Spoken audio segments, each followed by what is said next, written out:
تو نماز پڑھنا ضروری ہے اور صحیح طریقے سے پڑھنا ضروری ہے. ایسا نہیں کہ ہم نماز پڑھ رہے ہیں اور اپنی من مرضی کے مطابق پڑھ رہے ہیں. تو صرف نماز پڑھنا کافی نہیں ہے بلکہ سنت کے مطابق پڑھنا ضروری ہے. اللہ کے رسول نے جس طریقے سے تعلیم دی ہے اسی طریقے پر پڑھنا ضروری ہے. اس کتاب کے اندر آپ مختصر الفاظ میں کہہ سکتے ہیں کہ نماز کا مکمل مسنون طریقہ، نبوی طریقہ آپ سیکھ لیں گے انشاءاللہ. بسم اللہ الرحمن الرحیم. ان الحمد للہ نحمده ونستعینه ونستغفره ونعوذ باللہ من شرور انفسنا ومن سیئات اعمالنا من يهده الله فلا مضل له ومن يضلل فلا هادي له واشهد ان لا اله الا الله وحده لا شريك له واشهد ان محمدا عبده ورسوله.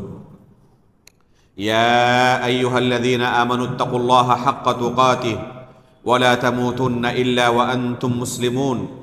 يا ايها الناس اتقوا ربكم الذي خلقكم من نفس واحده وخلق منها زوجها وبث منهما رجالا كثيرا ونساء واتقوا الله الذي تساءلون به والارحام ان الله كان عليكم رقيبا. يا ايها الذين امنوا اتقوا الله وقولوا قولا سديدا يصلح لكم اعمالكم ويغفر لكم ذنوبكم ومن يطع الله ورسوله فقد فاز فوزا عظيما. اما بعد فان اصدق الحديث كتاب الله واحسن الهدي هدي محمد صلى الله عليه وسلم وشر الامور محدثاتها وكل محدثة بدعة وكل بدعة ضلالة وكل ضلالة في النار. محترم و مکرم حاضرین مجلس، گزشتہ درس میں آپ کے سامنے طہارت اور نجاست کے تعلق سے چند بنیادی مسائل کا تذکرہ کیا گیا تھا. گزشتہ درس میں آپ کے سامنے ناپاک پانی کے تعلق سے اور کون سی چیزیں پانی کو، کپڑے کو، جسم کو، جگہ کو ناپاک کر دیتی ہیں، ان چیزوں کا تذکرہ کیا گیا تھا. آج کے درس میں انشاءاللہ آپ کے سامنے یہ بیان کیا جائے گا کہ اگر ہمارا جسم یا کپڑا یا جگہ یا پانی یا اور دوسری چیزیں ناپاک ہو جائیں تو ان کو پاک کیسے کریں گے. گزشتہ درس میں ہمیں پتہ چل گیا کہ کن کن چیزوں سے یہ تمام چیزیں ناپاک ہو سکتی ہیں. ہمارا جسم کب ناپاک ہو جائے گا، کپڑا کب ناپاک ہو جائے گا، جگہ کب ناپاک ہو جائے گی، برتن وغیرہ کب ناپاک مانے جائیں گے. تو اگر ناپاک ہو جائے تو کیا اسے پھینک دینا ہے؟ ظاہر سی بات ہے کہ پھینک نہیں سکتے ہم. کپڑا ناپاک ہو جائے اسے ہم پھینک نہیں سکتے، اسے استعمال کرنا ہے، اسے پاک کر کے دوبارہ استعمال کرنا ہے. جسم ناپاک ہو جائے تو ہم پرانے زمانے کے لوگوں کی طرح اسے کاٹ کر نہیں پھینک سکتے، اسے پاک کرنا ہے. تو پاک کرنے کا طریقہ کیا ہوگا، یہ آج کے درس میں انشاءاللہ آپ کے سامنے بیان کیا جائے گا. سب سے پہلے ہم آتے ہیں پیشاب و پاخانے کے تعلق سے. اگر پیشاب و پاخانہ لگ جائے تو اسے کیسے پاک کیا جائے گا. پیشاب و پاخانہ کی وجہ سے ناپاک ہونے کا سب سے زیادہ امکان کس وقت ہے؟ جب انسان کو قضاء حاجت کی ضرورت پڑے. روزانہ انسان کو کئی بار قضاء حاجت کی ضرورت پڑتی ہے، استنجا کی ضرورت پڑتی ہے روزانہ. یہ انسان کے ساتھ اللہ رب العالمین نے اسے جاری کر دیا ہے. کوئی انسان ایسا دنیا میں نہیں ملے گا جسے قضاء حاجت کی ضرورت نہ پڑتی ہو. تو اب کیسے وہ اپنے آپ کو پاک کرے گا ناپاک ہونے کے بعد؟ اس کا طریقہ یہ ہے کہ اسے پانی کے ذریعے یا پتھر کے ذریعے یا ٹیشو پیپر وغیرہ کے ذریعے پاک کر سکتا ہے. قضاء حاجت کے بعد، چاہے پیشاب کے بعد ہو یا پاخانے کے بعد ہو، دونوں کے بعد آپ پانی استعمال کر سکتے ہیں، اور یہ سب سے افضل طریقہ ہے اگر پانی استعمال کرنے کی قدرت ہو تو۔ بسا اوقات ہو سکتا ہے کہ پانی موجود ہی نہ ہو، کوئی فلائٹ میں ہے اور پانی استعمال کرنے کی اجازت نہیں ہے، یا اور کسی جگہ پر ہے جہاں پر پانی اس کے پاس موجود ہی نہیں ہے، اور وہاں پر بھی اسے قضاء حاجت کی ضرورت پڑ سکتی ہے، کیا کرے گا پھر وہ؟ نماز پڑھنا بھی ہے اسے، تو وہ پتھر وغیرہ ڈھیلے وغیرہ استعمال کر سکتا ہے۔ ہو سکتا ہے کہ اس کے پاس یہ آپشن بھی نہ ہو، جیسے فلائٹ میں ٹیشو پیپر آپ استعمال کر سکتے ہیں، جائز ہے، تو اس کے کئی طریقے ہیں پاک کرنے کے۔ دلیل کیا ہے؟ پانی کی دلیل اللہ رب العالمین کا یہ قول ہے، قرآن کریم کی آیت ہے، فیہ رجال یحبون ان یتطہروا۔ اللہ رب العالمین نے اہل قباء کی تعریف کرتے ہوئے یہ آیت نازل کی۔ قباء مدینے کے اندر ایک مشہور علاقہ ہے جہاں اللہ کے رسول صلی اللہ علیہ وسلم ہجرت کرنے کے بعد سب سے پہلے جا کر اٹھے تھے مدینہ میں، اور وہاں جا کر اللہ کے رسول صلی اللہ علیہ وسلم نے سب سے پہلے یہی قیام کیا تھا۔ اس کے بعد جہاں پر آج مسجد نبوی ہے، بعد میں گئے تھے اللہ کے رسول۔ تو یہ علاقہ کیا کہلایا جاتا ہے؟ اس علاقے کو قباء کہتے ہیں۔ یہاں کے لوگوں کی اللہ رب العالمین نے تعریف کی ہے کہ یہ ڈھیلے کا استعمال کرنے کے بعد الگ سے پانی کا پھر استعمال کرتے ہیں، یعنی طہارت حاصل کرنے میں مبالغہ کرتے ہیں۔ تو اللہ رب العالمین نے اہل قباء کی تعریف کرتے ہوئے فرمایا، فیہ رجال یحبون ان یتطہروا۔ اس علاقے میں ایسے لوگ ہیں جو کیا پسند کرتے ہیں؟ ڈھیلے استعمال کرنے کے بعد پانی کا استعمال کریں۔ تو پتہ چلا کہ پانی کے ذریعے پاکی حاصل ہو جائے گی پیشاب و پاخانے سے۔ اسی طرح انس بن مالک رضی اللہ تعالی عنہ کی حدیث ہے، فرماتے ہیں، کان النبی صلی اللہ علیہ وسلم اذا خرج لحاجته اجیء انا وغلام معنا اداوة من ماء یعنی یستنجی بہ۔ فرماتے ہیں انس بن مالک رضی اللہ تعالی عنہ کہ رسول اللہ صلی اللہ علیہ وسلم جب قضاء حاجت کے لیے نکلتے تو میں اور ایک دوسرا غلام پانی کا برتن لے کر، لوٹا لے کر اللہ کے رسول صلی اللہ علیہ وسلم کے ساتھ چلتا۔ پانی کا لوٹا لے کر رسول اللہ صلی اللہ علیہ وسلم کے ساتھ ہم دونوں چلتے، اور اللہ کے رسول صلی اللہ علیہ وسلم اس پانی سے استنجا کرتے تھے، صفائی کرتے تھے پیشاب و پاخانے کے بعد۔ تو پتہ چلا کہ پانی سے صفائی ہو جائے گی اور انسان پاک ہو جائے گا۔ ابھی ہم نے کہا کہ اگر پانی نہ ہو یا ڈھیلا بھی نہ ہو، بہت سارے موقعوں پر ہو سکتا ہے کہ اس کے پاس پانی بھی نہ ہو اور پتھر وغیرہ ڈھیلے وغیرہ کا بھی استعمال نہ کر سکے، ایسے موقع پر ٹیشو پیپر وغیرہ سے بھی صفائی کر سکتا ہے، یا اسی طرح کی کوئی دوسری چیز اس کے پاس ہو تو اس سے بھی وہ صفائی کر سکتا ہے اور اس سے بھی وہ پاک ہو جائے گا۔ اس کی دلیل کیا ہے؟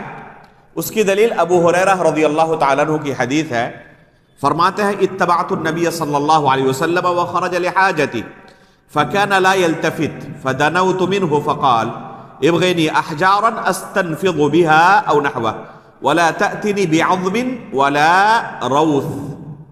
رسول اللہ صلی اللہ علیہ وسلم کے ساتھ میں نکلا جب اللہ کے رسول قضاء حاجت کے لیے نکلے۔ کون فرما رہے ہیں؟ ابو ہریرہ رضی اللہ تعالیٰ عنہ، کہ اللہ کے رسول صلی اللہ علیہ وسلم جب قضاء حاجت کے لیے نکلے تو میں بھی اللہ کے رسول صلی اللہ علیہ وسلم کے ساتھ نکلا۔ اللہ کے رسول ادھر ادھر تاک جھانک نہیں کر رہے تھے، نظریں جھکا کر جس طرح اللہ رب العالمین نے چلنے کا حکم دیا ہے، اللہ کے رسول چل رہے تھے اور ادھر ادھر تاک جھانک نہیں کر رہے تھے۔ جب میں قریب پہنچا اللہ کے رسول کے تو اللہ کے رسول صلی اللہ علیہ وسلم نے مجھ سے کہا کہ میرے لیے پتھر ڈھونڈ کے لاؤ۔ قضاء حاجت کی اللہ کے رسول کو ضرورت پڑی تو کہا کہ میرے لیے پتھر ڈھونڈ کے لاؤ تاکہ اس سے میں صفائی کر سکوں، اس لیے اللہ کے رسول نے انہیں کہا کہ پتھر میرے لیے ڈھونڈ کے لاؤ، اور خصوصی طور پر انہیں نصیحت کی، وَلَا تَأْتِنِي بِعَظْمٍ وَلَا رَوْثٍ۔ خیال رکھنا کہ ہڈی یا گوبر نہ ہو. دو چیزوں سے منع کیا، ہڈی اور گوبر مت لانا.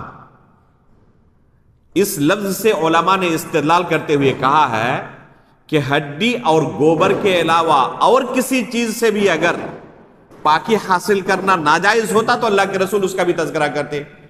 صرف دو چیزوں سے منع کیا، ہڈی سے اور گوبر سے. اور اس کی بھی وجہ دوسری حدیث میں آئی ہے کہ کیوں ہڈی سے منع کیا اور کیوں گوبر سے منع کیا. ہڈی سے اس لیے منع کیا فَإِنَّهَا زَادُ إِخْوَانِكُم مِّنَ الْجِنِّ، یہ تمہارے بھائی جو جنات ہیں یہ ان کے خوراک ہے. ہڈی یہ جنوں کی خوراک ہے. اللہ رب العالمین نے جنوں کے لیے یہی خوراک تیار کی ہے. جن ہڈیاں کھاتے ہیں، اور یہ مناسب نہیں ہے کہ ہم اپنے بھائی جنوں کے خوراک کو کیا کریں، گندا کر دیں. اللہ کے رسول صلی اللہ علیہ وسلم نے ہڈی کے استعمال سے منع کیا. ساتھ میں کہا روث بھی مت لانا، کیونکہ وہ فی نفس ہی کیا ہے، ناپاک ہے. فی نفس ہی ناپاک ہے. اگر وہ غیر معقول اللحم کا ہو، معقول اللحم کا بھی ہو پھر بھی اس سے ناپاک، اس سے پاکی حاصل نہیں ہو پائے گی. اس کو کیسے استعمال کیا جائے گا پاکی حاصل کرنے کے لیے؟ اس لیے اللہ کے رسول نے صرف دو چیزوں سے منع کیا ہے، ایک ہے ہڈی اور دوسرے گوبر سے. ان دو چیزوں کے علاوہ کسی کا بھی استعمال کیا جا سکتا ہے جس سے آپ صفائی کر سکیں. اور اس میں بدرجہ اولا کیا ہے؟ بدرجہ اولا ٹیشو پیپر ہے یا رومال ہے یا کوئی کپڑا ہے. ان چیزوں کا استعمال کیا جا سکتا ہے، کوئی حرج نہیں ہے. اگر یہی ناپاکی، یہی پاخانہ جوتے میں لگ جائے تو اس کے پاک کرنے کا کیا طریقہ ہوگا؟ اس کے پاک کرنے کا طریقہ الگ ہے. ابھی ہم نے کہا کہ اگر جسم میں لگا ہوا ہو تو اسے یا تو پانی سے آپ دھل لیں یا پتھر سے یا ٹیشو پیپر سے. لیکن اگر جوتے میں لگا ہوا ہو تو اس کے لیے شریعت کی طرف سے رخصت ہے، اس میں تخفیف آئی ہوئی ہے. اللہ کے رسول صلی اللہ علیہ وسلم کا ارشاد ہے اذا وطی احدکم بنعلیہ اذن فإن التراب له طہور، کہ اگر کوئی شخص تم میں سے اپنے جوتے سے کسی پاخانے کے اوپر چلے تو پھر آگے کی پاک زمین اس جوتے کو پاک کر دے گی. ابھی کوئی چل رہا ہے اور اس کا جوتا کسی پاخانے کے اوپر گر گیا، ناپاک ہو گیا. وہ آگے جو پاک زمین پر وہ چلے گا تو وہ پاک زمین کے ساتھ اس جوتے کے گھسنے کی وجہ سے یہ جوتا اب پاک ہو جائے گا، اب اس کو پاک مانا جائے گا. تو اس میں طہارت میں شریعت کی طرف سے تخفیف آئی ہے. اسے دھلنا ضروری نہیں ہے یا ٹیشو پیپر سے صاف کرنا شریعت نے اسے ضروری قرار نہیں دیا ہے. جوتے کا جو حکم ہے وہی موزے کا بھی حکم ہے. کون سا موزہ؟ جو چمڑے کا ہوتا ہے جسے پہن کر چلا جاتا ہے. جو چمڑے کا موزہ ہوتا ہے، چمڑے کے موزے کو انسان پہن کر چل سکتا ہے، اس میں حفاظت ہوتی ہے پیر کی. تو جس طرح جوتے کے اندر اگر لگ جائے ناپاکی تو آگے کی پاک زمین اسے پاک کر دیتی ہے، اسی طرح چمڑے کا موزہ ہو تو اسے بھی آگے کی پاک زمین پاک کر دے گی. اس کی دلیل کیا ہے؟ ایک دوسری روایت میں یہ حدیث آئی ہے، اس کے الفاظ ہیں اذا وطی الاذى بخفیہ فطہورہما التراب.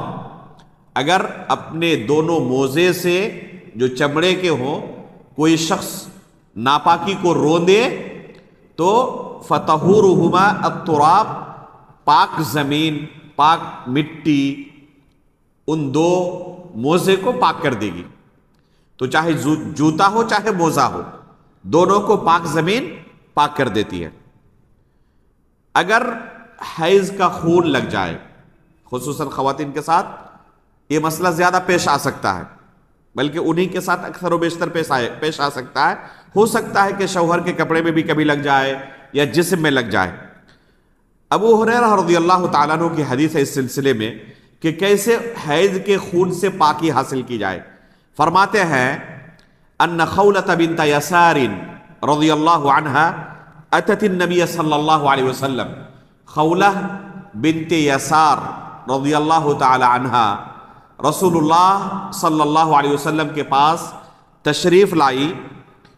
فقالت یا رسول اللہ انہ لیس لی الا ثوب واحد، کہنے لگی اللہ کے رسول میرے پاس صرف ایک کپڑا ہے.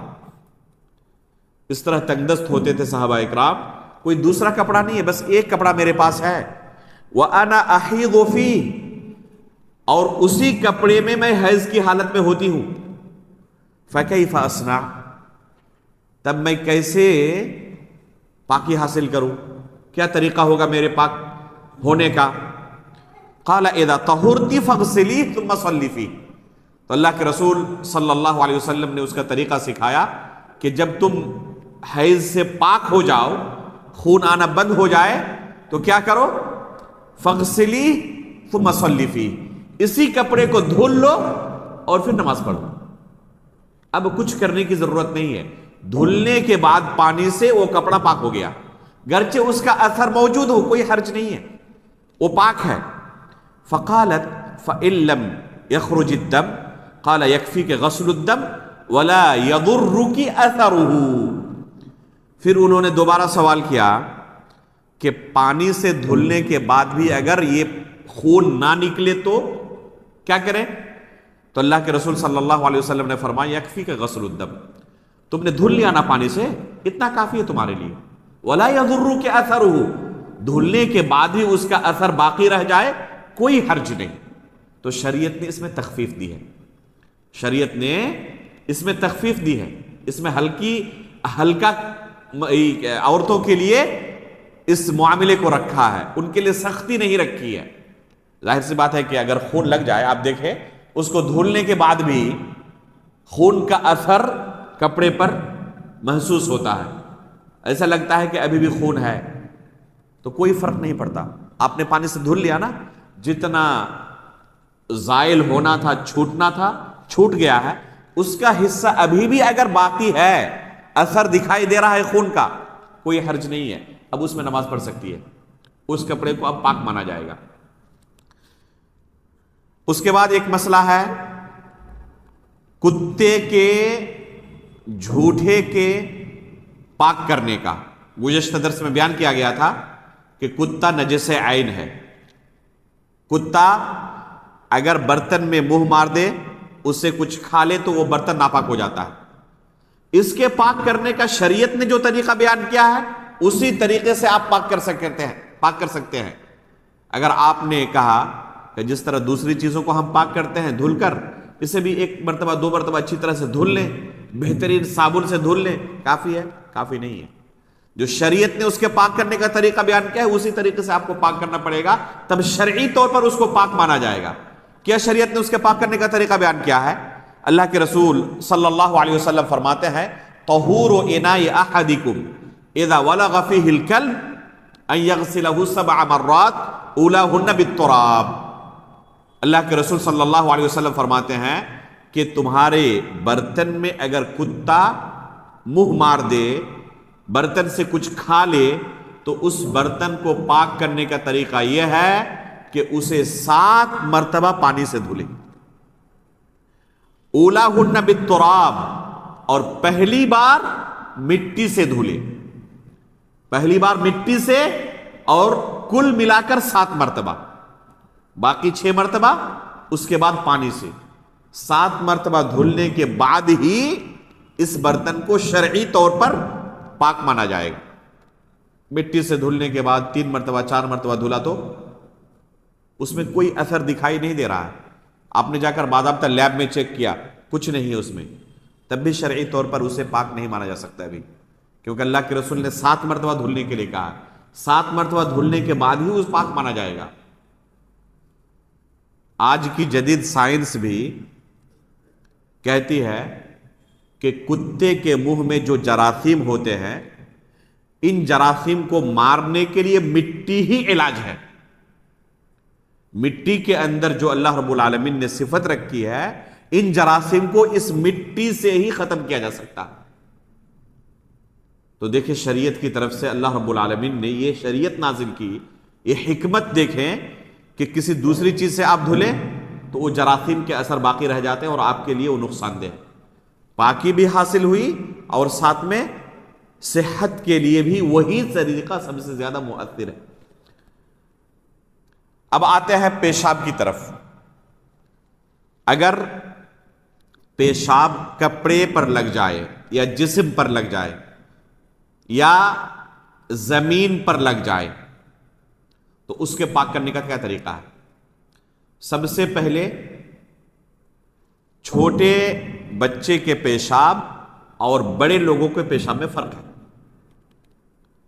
بڑے لوگوں کا پیشاب مطلقاً ناپاک ہے، چاہے مرد ہو یا عورت ہو، لیکن چھوٹے بچے کے پیشاب میں شریعت کا حکم الگ ہے. اگر بچہ ہے تو 6 مہینے تک تقریباً علماء نے کہا ہے، حدیث کے اندر جو لفظ ہے یرش من بول الغلام ویغسل من بول الجاریہ، بچے کے پیشاب پر پانی چھڑکا جائے گا اور بچی کے پیشاب کو دھلا جائے گا. اللہ کے رسول صلی اللہ علیہ وسلم نے یہاں پر مرد اور عورت میں، میل اور فیمیل میں تفریق کیا. شریعت کے بہت سارے ایسے مسائل ہیں جن مسائل میں مرد اور عورت کے حکم میں فرق ہے. اکثر و بیشتر جو مسائل شریعت کے ہیں، چاہے وہ مرد کے لیے نازل ہوئے ہوں یا عورت کے لیے نازل ہوئے ہوں، دونوں صورتوں میں وہ سب کے لیے ہے.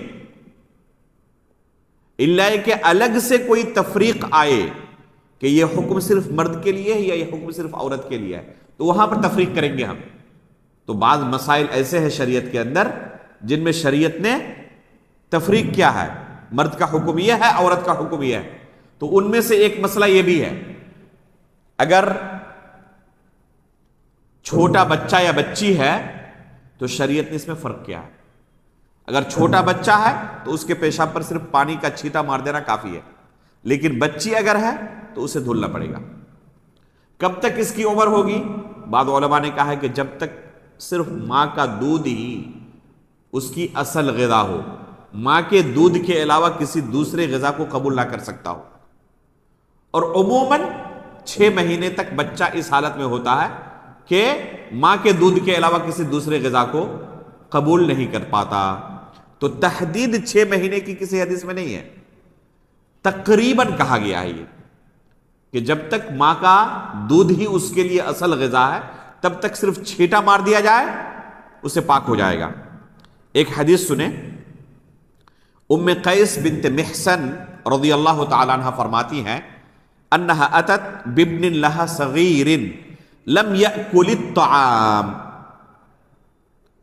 وہ اپنے ایک چھوٹے بچے کو لے کر جو ابھی تک کھانا شروع نہیں کیا تھا. اس بچے کی صفت کیا بیان کرتی ہے؟ لم یأکل الطعام، ابھی تک اس بچے نے دانا کھانا شروع نہیں کیا تھا. فأجلسه رسول اللہ صلی اللہ علیہ وسلم فی حجرہ، رسول اللہ صلی اللہ علیہ وسلم نے اس چھوٹے سے بچے کو اپنے گود میں بیٹھایا. فبال علی ثوبہ، اس بچے نے اللہ کے رسول صلی اللہ علیہ وسلم کے کپڑے پر پیشاب کر دیا. فدعا بماء فنضحہ ولم یغسلہ، ام قیس بنت محسن رضی اللہ تعالیٰ عنہ کہتی ہے کہ اللہ کے رسول صلی اللہ علیہ وسلم نے پیشاب کرنے کے بعد پانی منگایا اور اس پانی کا چھینٹا صرف اپنے کپڑے پر مار دیا اور اس کپڑے کو دھلا نہیں. اللہ کے رسول نے صرف کیا کیا؟ اللہ کے رسول نے اس پر چھینٹا مار دیا. ولم یغسلہ، اور اللہ کے رسول نے اس کپڑے کو دھلا نہیں. حالانکہ پانی موجود تھا، دھل بھی سکتے تھے لیکن دھلا نہیں. اور اللہ کے رسول کا ہی فرمان ہے یرش من بول الغلام، بچے کے پیشاب پر چھینٹا مارا جائے گا صرف پانی کا، اسے دھلنے کی ضرورت نہیں ہے. تو کب تک اس حدیث کے اندر آیا ہے کہ لم یأکل الطعام، ابھی تک کھانا شروع نہیں کیا تھا. اور عموماً کھانا کب تک شروع کرتا ہے بچہ؟ 6 مہینے کے بعد دودھ کے علاوہ دوسری غذا بھی لینا شروع کر دیتا ہے. بلکہ ڈاکٹر باضابطہ نصیحت کرتے ہیں کہ 6 مہینے کے بعد بچے کو ہلکا پھلکا دوسری غذا دینا اب شروع کر دو، اس کے جسم کو اب ضرورت ہے ماں کے دودھ کے علاوہ دوسری غذائیت کی. تو اسی لیے تقریباً کہا ہے کہ 6 مہینے تک اگر بچہ پیشاب کر دے تو اس کے پیشاب پر پانی کا چھینٹا مار دینا کافی ہے، اسے پانی سے دھلنا ضروری نہیں ہے۔ یہ تو ہوا چھوٹے بچے اور بچی کے بارے میں۔ اس کے علاوہ جب تک بچہ کھانا پینا شروع نہیں کیا ہے تب تک تو ہم چھینٹا ماریں گے، لیکن اس کے بعد بالاتفاق اب اسے دھلنا ہے، چاہے بچہ ہو، چاہے بچی ہو، چاہے بڑے مرد ہوں یا عورتیں ہوں، پیشاب کو دھلنا ضروری ہے۔ اگر کپڑے پر لگ جائے، جیسے کپڑے پر لگ گیا اور کپڑا سوکھ گیا ہے، بستر پر پیشاب کر دیتے ہیں بچے، 3 سال 4 سال تک بچے پیشاب کرتے رہتے ہیں۔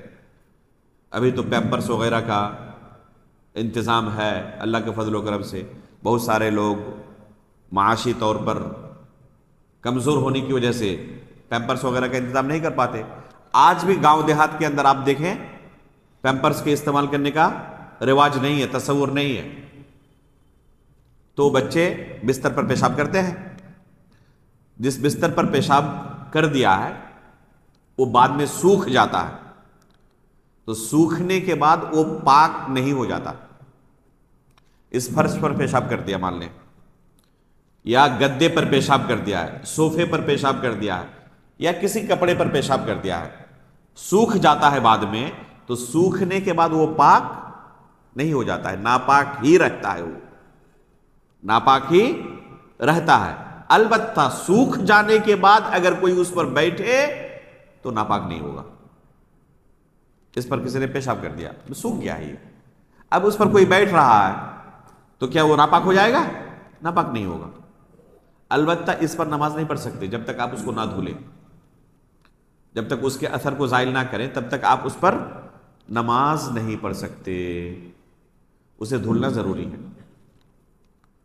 زمین پر اگر پیشاب کر دے تو،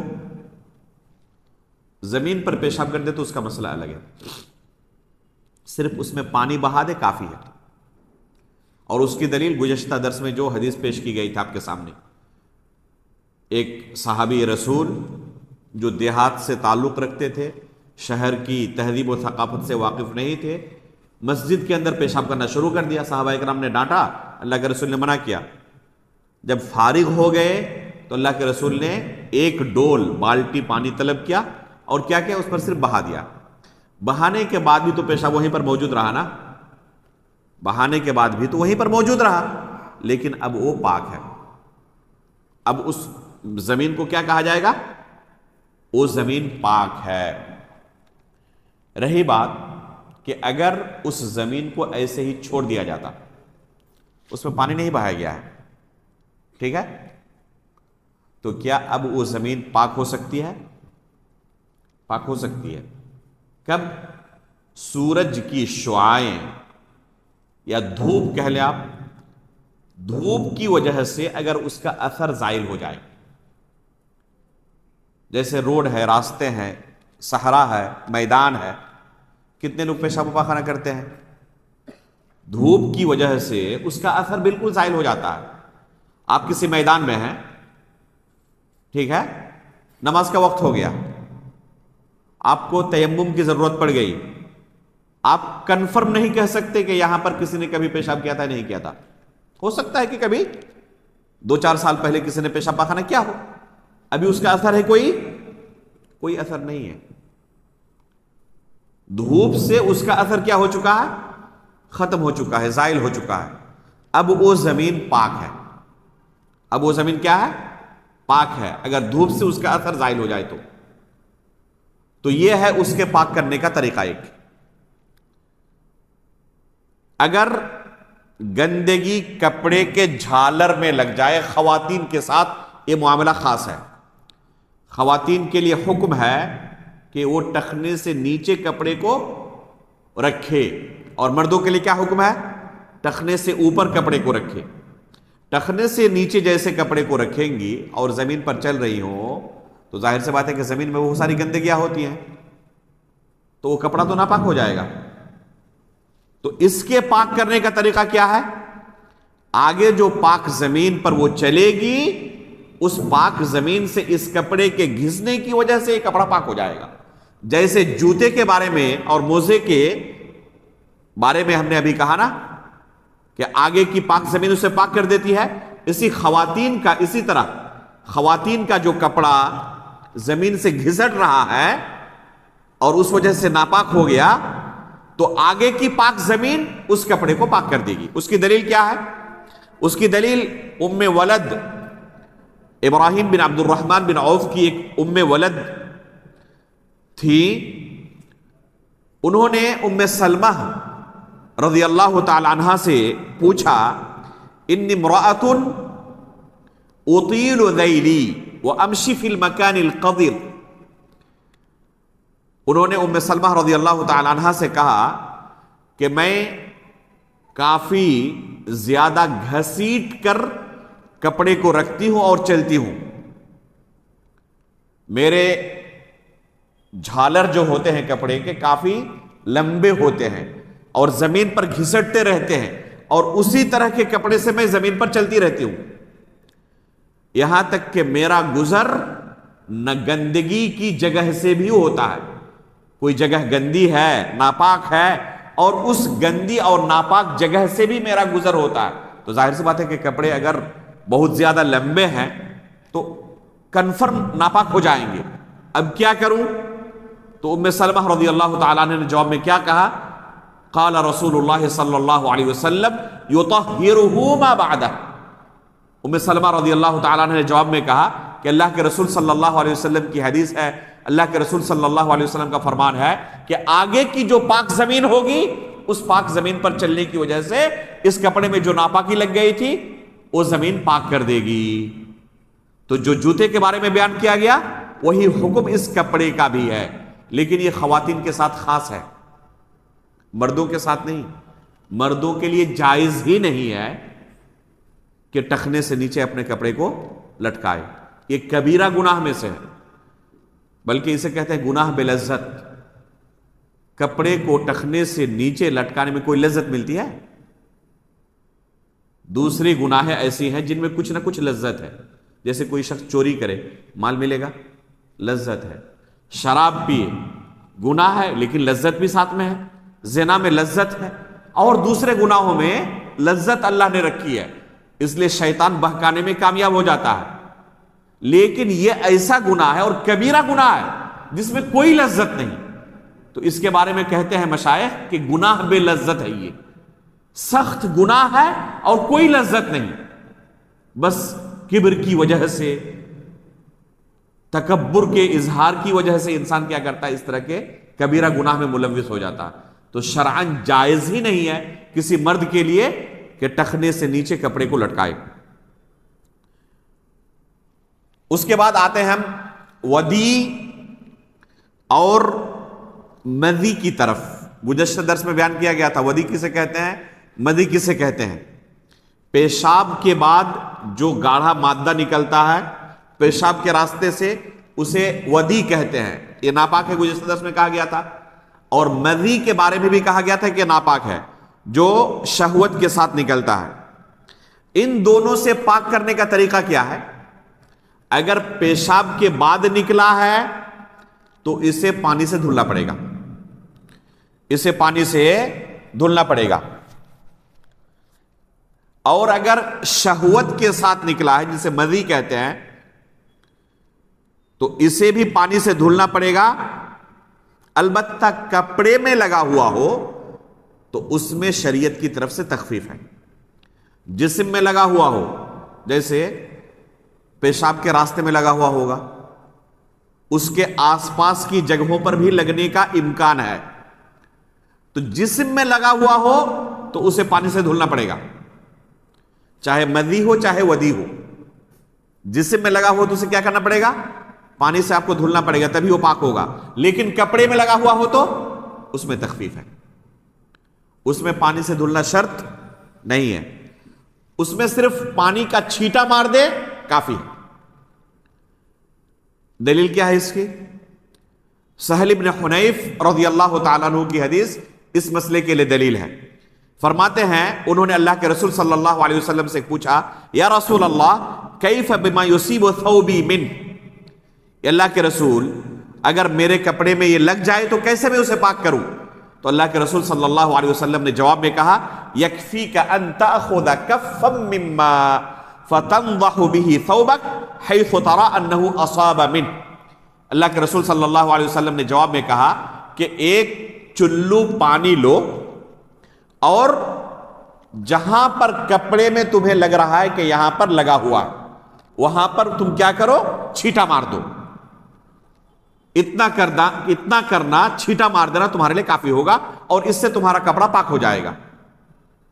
بعض لوگ کیا کرتے ہیں، دیکھا ہم نے، ہر وضو کے بعد، وضو سے فارغ ہونے کے بعد پانی لیتے ہیں اور اپنے کپڑے پر شرمگاہ کی جگہ پہ چھینٹا مارتے ہیں۔ کیوں بھائی؟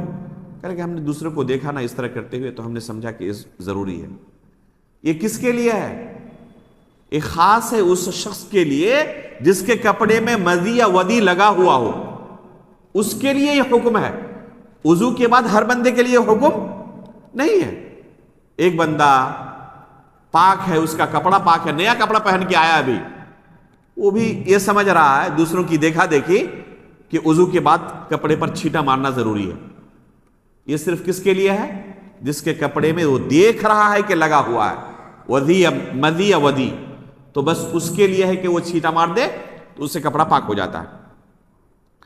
اور آخری چیز ہم بیان کریں گے ناپاکی کے سلسلے میں، جسے پاک کرنے کا طریقہ کیا ہونا چاہیے، وہ ہے جلد المیتہ، یعنی مردار جانور کا چمڑا۔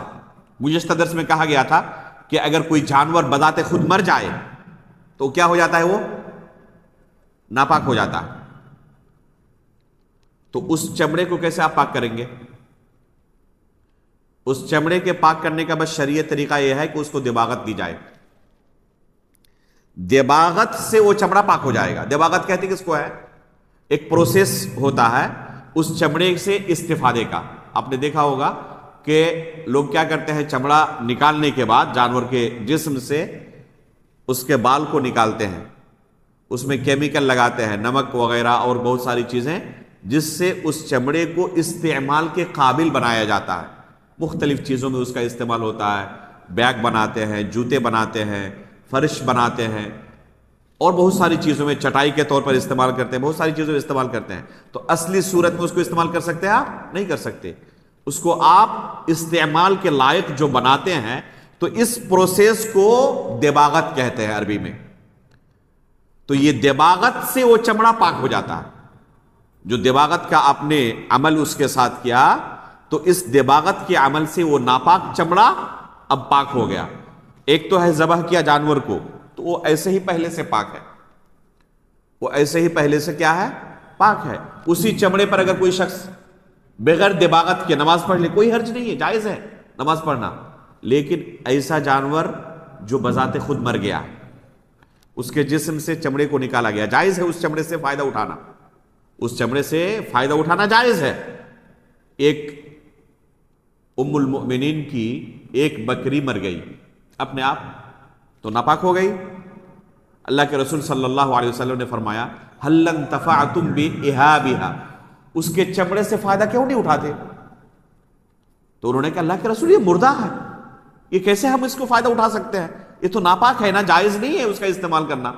تو اللہ کے رسول صلی اللہ علیہ وسلم نے فرمایا انما حرم اکلها، بس اس کا گوشت کھانا حرام ہے، اس کے چمڑے سے فائدہ اٹھانا حرام نہیں ہے، جائز ہے۔ تو اگر کوئی بکری مر جائے تو اس کے چمڑے کو آپ اس کے جسم سے الگ کر کے اس چمڑے سے فائدہ اٹھا سکتے ہیں آپ۔ لیکن ابھی چونکہ وہ بکری مر چکی تھی، اس چمڑے کا حکم کیا ہے؟ پاک ہے یا ناپاک ہے؟ یہ ناپاک ہے۔ اگر ذبح کیا جاتا تو پاک تھا، ذبح کیا گیا اور اس چمڑے کو آپ نے نکالا، اب یہ پاک ہے۔ اب اسی چمڑے پر کسی نے نماز پڑھ لی دباغت سے پہلے، جائز ہے، کوئی حرج نہیں ہے۔ لیکن جو بکری مر گئی تھی اپنے آپ، اس کا چمڑا ناپاک ہے۔ یہ پاک کب ہوگا؟ دباغت کے بعد پاک ہوگا، دباغت سے پہلے اس کو ناپاک مانا جائے گا۔ تو اس کے پاک کرنے کا کیا طریقہ ہے شرعی؟ دباغت، اس کو دباغت دے، دباغت سے وہ چمڑا پاک ہو جائے گا۔ تو یہ ہے پوری تفصیل کہ اگر ناپاکی لگ جائے تو اس ناپاکی کو پاک کرنے کا کیا طریقہ ہے۔ اب ہم آتے ہیں اصل مسئلے کی طرف۔ ہمیں نماز پڑھنی ہے تو ہمارا جسم پاک ہونا چاہیے اور ہمیں باوضو ہونا چاہیے۔ اس کے لیے ہمیں بنیادی طور پر دو چیزوں کی ضرورت ہے، یا تو غسل کی ضرورت ہے یا وضو کی ضرورت ہے، غسل کی ضرورت ہے یا وضو کی ضرورت ہے۔ اگر کسی کو غسل کی ضرورت ہے، اس پر غسل واجب ہو چکا ہے اور اس نے غسل کے بغیر ہی صرف وضو کر کے نماز پڑھ لی، نماز درست ہوگی؟ نماز درست نہیں ہوگی۔ کوئی شخص ناپاک ہے، جرمی ہو چکا ہے، یا بیوی کے ساتھ ہم بستری کی ہے، اب اس نے کیا کیا؟ بغیر غسل کے صرف وضو کیا اور نماز پڑھ لیا، اس کی نماز درست نہیں ہوگی۔ اس پر غسل واجب ہو چکا ہے تو پہلے اسے غسل کرنا پڑے گا، تب وہ شخص پاک ہوگا اور اس کی نماز درست ہوگی۔ تو سب سے پہلے ہمیں یہ جاننے کی ضرورت ہے کہ کن کن چیزوں سے ایک انسان پر غسل واجب ہو جاتا ہے، کن کن چیزوں سے ایک انسان پر غسل واجب ہو جاتا ہے۔ سب سے پہلی چیز جس سے کسی انسان کے اوپر غسل واجب ہو جاتا ہے وہ ہے منی کا نکلنا۔ منی کے نکلنے کی وجہ سے غسل واجب ہو جاتا ہے،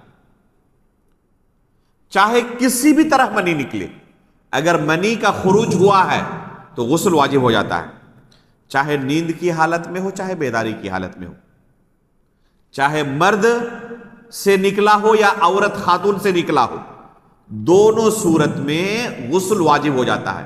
بس منی کا نکلنا غسل کو واجب کر دیتا ہے۔ دلیل کیا ہے اس کی؟ ام سلمہ رضی اللہ تعالی عنہا ام المؤمنین فرماتی ہیں کہ ام سلیم رضی اللہ تعالی عنہا جو ابو طلحہ رضی اللہ تعالی عنہ کی زوجہ محترمہ تھی، انتہائی فاضل خاتون، ام سلیم رضی اللہ تعالی عنہا، ان کی سیرت پڑھنے کے لائق ہے، بہت سارے دروس اور نصیحت کی چیزیں ام سلیم رضی اللہ تعالی عنہ کی زندگی میں ہیں۔ یہ کون ہے ام سلیم؟ انس رضی اللہ تعالی عنہ کی والدہ ام سلیم انس بن مالک رضی اللہ تعالی عنہ کی کیا ہے؟ والدہ ہے۔ انس بن مالک رضی اللہ تعالی عنہ بہت ساری حدیثیں اپنے والدہ سے بھی روایت کرتے ہیں۔ یہ خاتون بڑی مبارک خاتون ہے، اللہ کے رسول صلی اللہ علیہ وسلم کو انہوں نے انس بن مالک رضی اللہ تعالیٰ عنہ کو خدمت کے لیے دیا۔ ابو طلحہ رضی اللہ تعالیٰ عنہ سے ان کی شادی ہوئی، اور شادی کا قصہ بھی بڑا معروف ہے۔ انہی سے ایک بچہ ہوا تھا جس پر صبر کی ہوئی تھی۔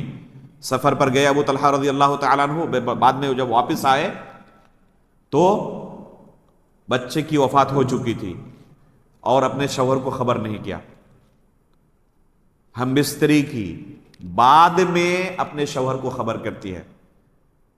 جب پوچھتے ہیں کہ بچہ کہاں ہے تو کہتی ہے کیا کہ اگر کوئی شخص آپ کے پاس کوئی امانت رکھ کے جائے اور اپنی امانت واپس طلب کرے تو کیا اسے روکنے کا کوئی حق آپ کے پاس ہے؟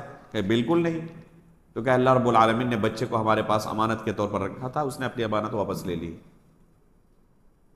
تو یہ صابرہ خاتون تھی، ان کی سیرت پڑھنے کے لائق ہے۔ ام سلیم رضی اللہ تعالی عنہ اللہ کے رسول صلی اللہ علیہ وسلم کے پاس آئی اور آ کر کیا کہتی ہیں؟ یا رسول اللہ، اس حدیث میں بھی بہت بڑا درس ہے۔ انہوں نے دنیا کے تمام لوگوں کو، خصوصاً خواتین کو بہت بڑا درس دیا ہے۔ ام سلیم رضی اللہ تعالی عنہ نے اللہ کے رسول کے پاس آ کر کیا کہتی ہے؟ یا رسول اللہ، ان اللہ لا یستحیی من الحق، حق بات کہنے سے اللہ رب العالمین شرم و حیا نہیں کرتا۔ تمہید باندھتی ہے کہ مجھے ایسا سوال کرنا ہے جس کو پوچھنا میرے لیے ضروری ہے، کیونکہ یہ ہماری شریعت کے ساتھ جڑا ہوا مسئلہ ہے۔ اگر نہیں پوچھوں گی اس مسئلے کا مجھے علم نہیں ہوگا، اور عمل تو کرنا پڑے گا، یا تو علم و بصیرت کی صورت میں عمل کروں یا جہالت کی صورت میں۔ تو اگر پوچھوں گے نہیں اس مسئلے کے تعلق سے جاہل رہوں گی اور جہالت پر عمل کروں گی، اور ظاہر سی بات ہے کہ جہالت پر کوئی عمل درست نہیں ہو سکتا۔ تو انہوں نے تمہید کے طور پر پہلے کیا کہا؟ ان اللہ لا یستحیی من الحق، اللہ رب العالمین حق بات کہنے سے شرم و حیا نہیں کرتا۔ اس کے بعد اصل سوال پیش کیا، هل علی المرأة من غسل اذا هی احتلمت، اگر کوئی خاتون احتلام ہو جائے تو کیا اس پر بھی غسل واجب ہے؟ لڑکوں کا، مردوں کا احتلام ہونا یہ عام چیز ہے، لیکن خواتین کا احتلام ہونا بہت ساری خواتین جانتی بھی نہیں ہیں، یا اس مسئلے سے بالکل بھی واقف نہیں ہوتی، بالکل غافل ہوتی ہے. وہ سوچتی ہے کہ یہ صرف مردوں کے لیے ہے، خواتین کے لیے یہ مسئلہ نہیں ہے. ام سلیم رضی اللہ تعالی عنہ، اللہ انہیں جزائے خیر دے، اللہ کے رسول سے پوچھتی ہے کہ اگر خواتین کو بھی احتلام ہو جائے تو کیا ان پر بھی غسل جنابت واجب ہے؟ تو اللہ کے رسول صلی اللہ علیہ وسلم فرماتے ہیں نعم اذا رأت الماء، ہاں خواتین کے اوپر بھی غسل جنابت واجب ہے. کب؟ جب منی دیکھے، تب منی نظر آئے تب غسل جنابت واجب ہے. یہ حدیث دلیل ہے کہ خواتین سے بھی اگر احتلام ہو تو ان پر بھی غسل جنابت واجب ہے، لیکن کب؟ جب وہ منی نظر آئے تب. اس لیے ہم نے کہا کہ منی کا خروج غسل کو واجب قرار دیتا ہے. اسی طرح مدی کا خروج بھی مدی کا خروج بس کس کو واجب قرار دیتا ہے؟ مدی سے غسل واجب نہیں ہوتا، بس اس جگہ کو دھلنا ضروری ہے. اس کی دلیل کیا ہے؟ علی رضی اللہ تعالیٰ عنہ کی حدیث ہے. ابھی جو حدیث ام سلیم رضی اللہ تعالی عنہ کی پیش کی گئی اس میں صرف خواتین کی بات آئی. کوئی کہہ سکتا ہے کہ یہ تو عورتوں کے تعلق سے ہوا کہ عورتیں اگر منی دیکھے، احتلام ہو جائے، منی کا خروج ہو جائے تو ان پر غسل واجب ہوتا ہے. مرد کے لیے دلیل کہاں ہے؟ تو علی رضی اللہ تعالیٰ عنہ کی حدیث بہت مشہور حدیث ہے. یہ حدیث دلیل ہے. فرماتے کیا ہے؟ اذا رأيت المذي فاغسل ذكرك وتوضأ وضوءك للصلاة فإذا فضحت الماء فاغتسل. فرماتے ہیں کہ اگر تم مزی کو دیکھو تو بس اپنے پیشاب کے راستے کو پانی سے دھل لو، اور جس طرح نماز کے لیے وضو کرتے ہیں نماز کے لیے وضو کر لو. اتنا تمہارے لیے کافی ہے مزی کی صورت میں. لیکن منی کے نکلنے کی صورت میں فاغتسل، تمہیں غسل کرنا پڑے گا. تو یہاں مردوں کے لیے یہ حدیث ہے اور اوپر والی حدیث عورتوں کے لیے ہے. پتہ چلا کہ منی کا نکلنا غسل کو واجب قرار دیتا ہے. اب سوال پیدا ہوتا ہے کہ کوئی شخص نیند سے بیدار ہوا اور اسے یاد آ رہا ہے کہ مجھے احتلام ہو گیا. اسے یاد آ رہا ہے کہ نیند کی حالت میں مجھ سے کیا ہو گیا تھا؟ احتلام ہو گیا تھا، لیکن کہیں پر بھی منی کا اثر دکھائی نہ دے. نہ کپڑے پر کوئی اثر ہے، نہ جسم پر منی کا کوئی اثر ہے. کیا اس صورت میں غسل واجب ہوگا؟ اس صورت میں غسل واجب نہیں ہوگا. اگر صرف یاد آ رہا ہے کہ مجھے احتلام ہوا تھا لیکن کپڑے پر یا جسم پر منی کا کوئی اثر نہ ہو تو غسل واجب نہیں ہوتا. دوسری صورت، ایک شخص نیند سے بیدار ہوا اور جسم پر یا کپڑے پر یا دونوں پر منی کا اثر دیکھ رہا ہے، لیکن بالکل بھی اسے یاد نہیں آ رہا ہے کہ مجھے احتلام ہوا تھا. لیکن جیسے ہی نیند سے بیدار ہوا دیکھ رہا ہے کہ کپڑے پر یا جسم پر یا دونوں پر منی کا اثر موجود ہے، تو اس صورت میں اس پر غسل واجب ہو جائے گا. اس صورت میں اس پر کیا ہوگا؟ غسل واجب ہو جائے گا. عورت اور مرد دونوں کے لیے حکم ہے یہ. تیسری صورت یہ ہے کہ احتلام یاد بھی ہو اور اثر بھی دکھائی دے، تو بدرجہ اولا اس صورت میں غسل واجب ہو جائے گا. بس ایک صورت میں غسل واجب نہیں ہوگا کہ یاد تو ہے کہ مجھے احتلام ہوا ہے لیکن کہیں پر بھی کوئی اثر دکھائی نہیں دے رہا، تو اس صورت میں غسل واجب نہیں ہوگا. تو یہ پہلی چیز ہے جب انسان کے اوپر غسل واجب ہو جاتا ہے. دوسری چیز ہے شوہر اور بیوی کے ختنے کی جگہ یا شرمگاہ کے ملنے کی وجہ سے غسل واجب ہو جاتا ہے. کوئی کہے گا کہ پہلی صورت اور دوسری صورت میں کیا فرق ہے؟ ابھی ہم نے پہلی صورت کیا کہا کہ منی کے خروج سے چاہے مرد کا ہو چاہے عورت کا ہو غسل واجب ہو جاتا ہے. تو یہ دوسری صورت ہم کہتے ہیں کہ مرد اور عورت کے شرمگاہ کے ملنے سے غسل واجب ہو جاتا ہے. تو یہ بھی تو وہی ہے؟ نہیں، دونوں میں فرق ہے. فرق کیا ہے؟ دوسری صورت میں صرف یہ کہا گیا کہ شرمگاہ کے ملنے سے غسل واجب ہوتا ہے، یہ نہیں کہا گیا کہ منی کا خروج ہو. ایسا ممکن ہے کہ عورت اور مرد کا شرمگاہ آپس میں ملے لیکن منی کا خروج نہ ہو. اگر منی کا خروج نہ ہو تب بھی غسل واجب ہے، پہلی صورت میں صرف منی کے خروج کی بنا پر غسل واجب ہوا تھا، یہاں تک کہ احتلام یاد بھی ہے، منی دکھائی نہیں دے رہا، غسل واجب نہیں۔ اور دوسری صورت میں شوہر اور بیوی کے شرمگاہ آپس میں ملے ہیں، ملنا ہی صرف غسل کو واجب قرار دیتا ہے، گرچہ منی کا خروج نہ ہوا ہو، یا دونوں میں سے کسی ایک سے منی کا خروج ہوا ہو، دوسرے سے یا تو شوہر کا منی خارج ہوا ہو، بیوی کا منی خارج نہ ہوا ہو، یا بیوی کا منی خارج ہوا ہو، شوہر کا منی خارج نہ ہوا ہو، دونوں صورت میں دونوں کے اوپر غسل واجب ہو جاتا ہے۔ اس کی دلیل کیا ہے؟ عائشہ رضی اللہ تعالیٰ عنہ کی حدیث ہے، اسی طرح عبداللہ بن عمرو بن عاص رضی اللہ تعالیٰ عنہ کی حدیث ہے، مشہور حدیث ہے۔ اللہ کے رسول صلی اللہ علیہ وسلم فرماتے ہیں مس الختان الختان فقد وجب الغسل، جب مرد کا ختنہ اور عورت کا ختنہ مل جائے، لفظ اللہ کے رسول صلی اللہ علیہ وسلم نے اس کے لیے ختان کا استعمال کیا ہے۔ ختان کس کو کہتے ہیں؟ ختنے کے وقت جس چمڑے کو کاٹ کر پھینک دیا جاتا ہے اور جو حصہ باقی رہتا ہے اس کو ختنہ کہتے ہیں۔ یہ حصہ مرد اور عورت کا آپس میں مل جائے تو اس کو کہتے ہیں مس الختان، التقاء الختانین، مرد اور عورت کے ختنے کے ملنے کی وجہ سے یہ غسل واجب ہوتا ہے۔ رسول اللہ صلی اللہ علیہ وسلم فرماتے ہیں فقد وجب الغسل، تو اس صورت میں غسل واجب ہو جاتا ہے۔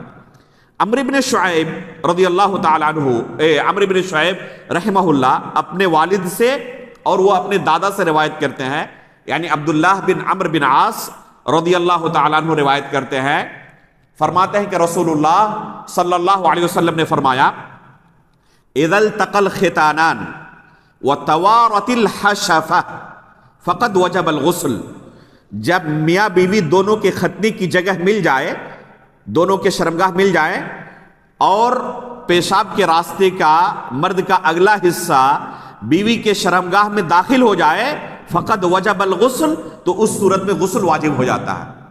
تو یہ ہے صورت غسل کے واجب ہونے کی۔ یہاں پر رسول اللہ صلی اللہ علیہ وسلم نے منی کا خروج شرط قرار نہیں دیا، اگرچہ منی کا خروج نہ ہو تب بھی یہاں پر غسل واجب ہے۔ ہو سکتا ہے کہ منی کا خروج نہ ہوا ہو، تب بھی غسل اس صورت میں واجب ہے۔ بعض لوگوں کو غلط فہمی ہوتی ہے ایک حدیث سے، الماء من الماء، ایک حدیث ہے کہ غسل منی کے خروج سے ہی واجب ہوتا ہے۔ یہ حکم شروع اسلام میں تھا، اسلام کے شروعاتی مرحلے میں جب اللہ کے رسول صلی اللہ علیہ وسلم نے لوگوں کے درمیان اسلام کا پرچار شروع کیا تو شروع اسلام میں یہ حکم تھا کہ مرد اور عورت کے ملنے سے اس وقت تک غسل واجب نہیں ہوتا جب تک کہ منی کا خروج نہ ہو۔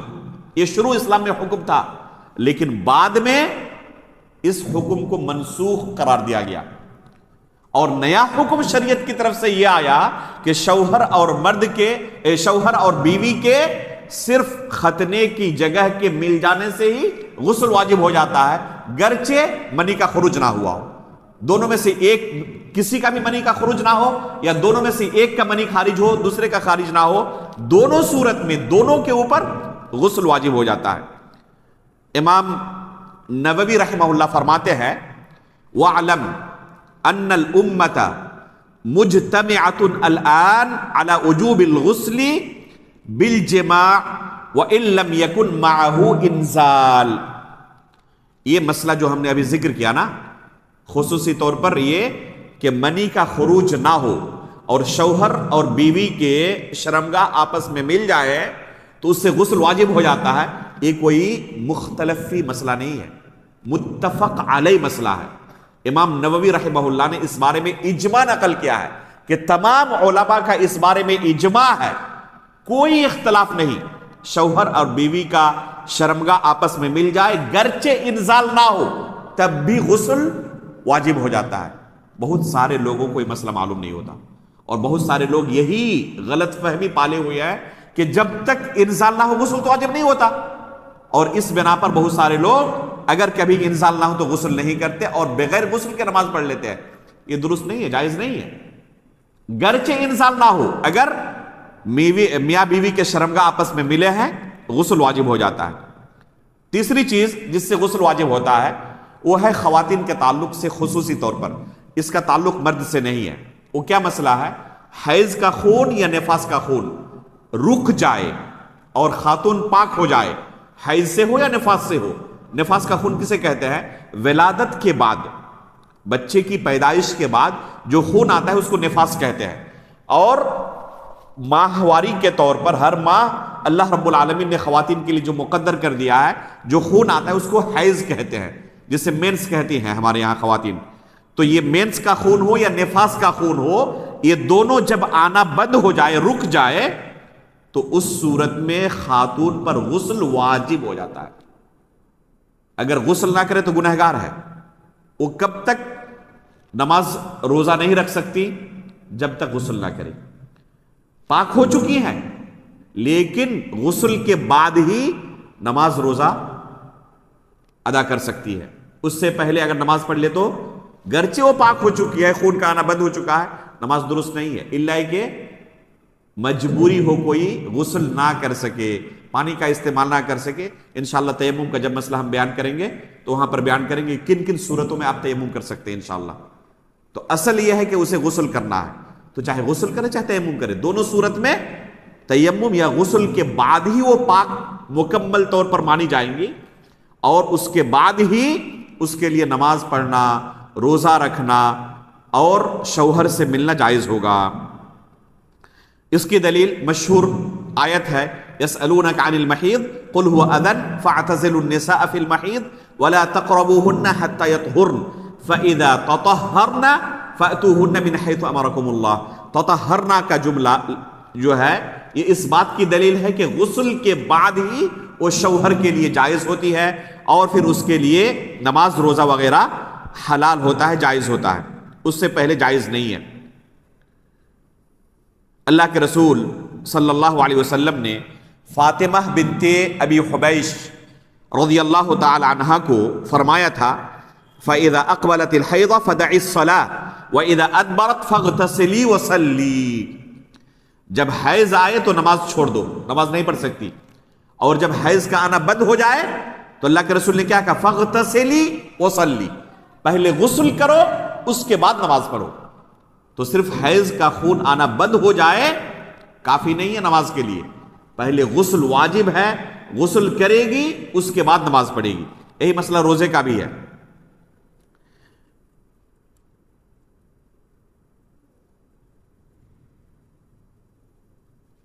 حیض اور نفاس کا حکم عمومی طور پر ایک ہے، جو حیض کا حکم ہے وہی نفاس کا حکم ہے۔ حیض اور نفاس کے حکم میں کوئی فرق نہیں ہے، البتہ حیض کی مدت بہت مختصر ہوتی ہے، 3 دن 4 دن 5 دن 6 دن 7 دن، جس خاتون کے ساتھ جو معاملہ رہے۔ نفاس کی مدت طویل ہوتی ہے، بس اوقات 15 دن 20 دن 25 دن، اس کی اکثر مدت 40 دن ہے۔ 40 دن کے بعد بھی اگر خون کا آنا جاری رہے تو وہ استحاضے کا خون ہے، وہ نفاس کا خون نہیں ہے۔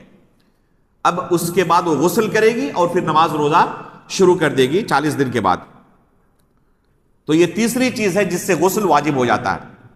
چوتھی چیز ہے موت اگر کسی کی ہو جائے تو اس میت کو غسل دینا واجب ہے۔ یہ واجب دوسرے لوگوں پر ہے، اس میت پر، وہ تو دنیا سے گزر چکا، وہ خود غسل نہیں کر سکتا، یہ دوسرے لوگوں کے حق میں ہے کہ میت کو غسل دے۔ اس کی دلیل کیا ہے؟ 2 مشہور حدیثیں ہیں۔ ایک حدیث عبداللہ بن عباس رضی اللہ تعالیٰ عنہ کی ہے، ایک شخص فرماتے ہیں کہ میدان عرفہ میں کھڑا تھا اور اپنی سواری سے گر گیا، اور اس سواری نے اسے کچل ڈالا جس سے اس کی وفات ہو گئی۔ اللہ کے رسول صلی اللہ علیہ وسلم نے اس صحابی کے بارے میں کہا اغسلوہ بماء وسدر، اس کو پانی سے اور بیر کی پتی سے غسل دو۔ پتہ چلا کہ اگر کسی کی وفات ہو جائے تو اسے غسل دینا اس کے رشتہ داروں کے لیے، دوسرے مؤمنوں کے لیے واجب ہے، ضروری ہے۔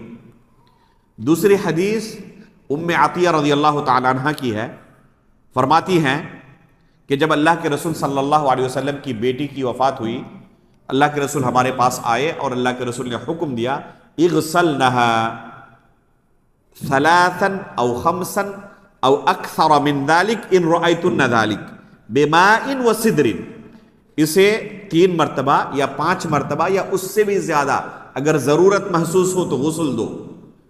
کس سے؟ بماء وسدر، پانی سے اور بیر کی پتی سے۔ تو غسل دینے کا اللہ کے رسول صلی اللہ علیہ وسلم نے مرد کو بھی حکم دیا ہے، عورت کو بھی حکم دیا ہے۔ تو کسی کی وفات ہو جانے کے بعد اسے غسل دیا جانا ضروری ہے، اور یہ مسئلہ اجماعی مسئلہ ہے۔ علامہ ابن المنذر رحمہ اللہ نے اس بارے میں علماء کا اجماع نقل کیا ہے۔ بس ایک صورت میں غسل معاف ہو سکتا ہے، وہ کون سی صورت؟ جب غسل دینا ممکن نہ ہو۔ بس اوقات کیا ہوتا ہے، جسم سڑ جاتا ہے، اس حالت میں جسم ملا کہ غسل دینا ممکن نہیں ہے، مثلا روڈ ایکسیڈنٹ کی وجہ سے جسم کئی حصوں میں بٹ چکا ہے، اسے غسل دینا ممکن نہیں ہے، یا جل چکا ہے، غسل دینا ممکن نہیں ہے، یا وفات ہوئی اور پتہ نہیں چل پایا کسی کو، جسم سڑ جانے کے بعد اس سے بدبو نکلنا شروع ہو چکا ہے، اب اس کے بعد خبر ملی، اب غسل دینا ممکن نہیں ہے، تو ان صورتوں میں غسل واجب نہیں ہوتا، ساقط ہو جاتا ہے۔ اصل ہے کہ غسل دیا جائے گا اگر غسل دینا ممکن ہو، لیکن غسل دینا اگر ممکن نہ ہو تو پھر ساقط ہے یہ حکم۔ اور آخری چیز ہم کہیں گے جس صورت میں غسل واجب ہے، وہ ہے کہ کوئی شخص غیر مسلم ہو اور اسلام قبول کرے تو اس کے اوپر غسل واجب ہوتا ہے، اور اس کی دلیل ہے قیس بن عاصم رضی اللہ تعالیٰ عنہ کی حدیث کہ جب انہوں نے اسلام قبول کیا تو رسول اللہ صلی اللہ علیہ وسلم نے انہیں پانی سے اور بیر کی پتی سے غسل کرنے کا حکم دیا۔ اسی طرح ثمامہ بن اثال رضی اللہ تعالیٰ عنہ کا مشہور قصہ ہے۔ ثمامہ بن اثال رضی اللہ تعالیٰ عنہ کا واقعہ سنے ہیں؟ نہیں سنے؟ نہیں سنا آپ نے یہ نام کبھی؟ ثمامہ بن اثال رضی اللہ تعالیٰ عنہ کا مشہور قصہ، یہ یمامہ کا جو علاقہ ہے اس علاقے کے سردار تھے، آپ کہہ سکتے ہیں بادشاہ تھے، یہ کوئی عام شخص نہیں تھے۔ دشمن مسلمانوں کے ساتھ کٹر دشمنی، صحابہ کرام نے ایک مرتبہ انہیں پکڑ لیا اور پکڑ کے اللہ کے رسول صلی اللہ علیہ وسلم کا پاس لے کر آئے۔ ان کا کیا کیا جانا چاہیے؟ کٹر ہمارے دشمن ہیں، بہت زیادہ نقصان پہنچایا۔ اللہ کے رسول صلی اللہ علیہ وسلم نے کہا کیا کہ انہیں جا کے مسجد نبوی کے کھمبے سے باندھ دیں۔ اس سے پتہ چلا کہ غیر مسلم کا مسجد میں داخل ہونا جائز ہے۔ اللہ کے رسول نے غیر مسلم کو ہم کہاں باندھنے کے لیے کہا؟ مسجد کے اندر جا کر کھمبے سے باندھ دے۔ صحابہ اکرام نے باندھ دیا۔ اللہ کے رسول آئے پہلے دن اور کہا ماذا عندک یا ثمامہ، کیا حالت ہے ذرا بتائیں، آپ کے ساتھ کیا کیا جائے؟ تو انہوں نے کیا کہا؟ ان تنعم علی شاکر وان کنت تريد المال فسل تعط منه ما شئت